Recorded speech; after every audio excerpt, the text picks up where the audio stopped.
香港地咧有多人咧都有鼻敏感呢個問題㗎，朝朝起身咧都係咁打乞嗤啦、流鼻涕啦，甚至咧用晒成包紙巾咧先可以舒緩到呢一個問題喎。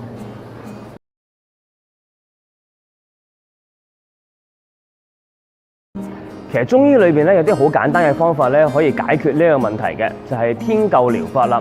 只要喺穴位上面咧貼上一啲特製嘅中藥嘅藥貼啦，透過穴位吸收藥力之後咧，就可以解決呢一啲寒性嘅問題啦。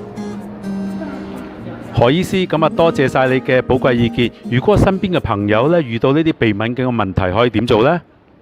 咁啊，大家可以歡迎聯絡我啦，又或者聯絡我診所嘅電話98881714，可以打電話，亦都可以 WhatsApp 㗎。咁我哋同大家拜拜啊！好，拜拜。